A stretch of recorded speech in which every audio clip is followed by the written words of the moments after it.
Personal na binisita ni Pangulong Bongbong Marcos ito pong Northern Cebu para maghatid ng tulong at mag-inspeksyon sa mga nasirang istruktura. Inanunsyo niya rin ang pagtatayo ng tent city para sa mga nawalan ng bahay. Nakatutok si Nico Sereno ng GMA Regional TV. Nagsagawa kanina ng aerial inspection si Pangulong Bongbong Marcos para makita ang lawak ng pinsala ng magnitude 6.9 na lindol sa Cebu. Sa Bugo City, na isa sa pinakatinamaan ng lindol, inanunsyo ng Pangulo ang 50 million pesos na ayuda para sa Cebu Province, 20 million pesos sa Bugo, Sogod at San Remigio. 10 million pesos naman ang ibibigay sa Daan Bantayan, Madridejos at ibang mga apektadong bayan. Nagsagawa rin ng briefing para sa Pangulo ang mga alkalde ng iba't ibang LGU. Bugo will have electricity complete for the entire city by the end of today. Bukod pa doon, yung dinaanan naming ospital na nasa labas pa lahat ng pasyente, ang DPWH nakapagpadala na ng mga engineer, tinignan yung ospital at ngayon clear na nila, safe na yung ospital, pwedeng ibalik sa loob ang mga pasyente na.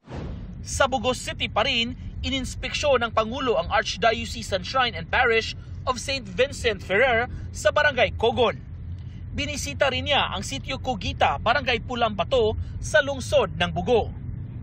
Sa isang subdivision dito, 7 ang nasawi nang gumuho ang kanilang mga tirahan dahil sa lindol. Nagkabitak-bitak ang mga bahay sa lugar at hindi naligtas tirahan.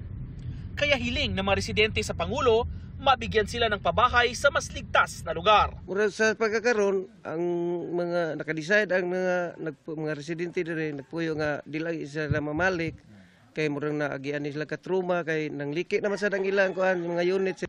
Sabi ng Pangulo, dahil hindi agad ma-relocate ang mga nawala ng tirahan, gagawa sila ng isang tila tent city. Gagawin natin, kukuha tayo ng mga tent na malalaki at itatayo natin, kagaya ng sinabi ko sa ating mga LGU executives, ito yung mga tent ng Red Cross na ginamit nung COVID.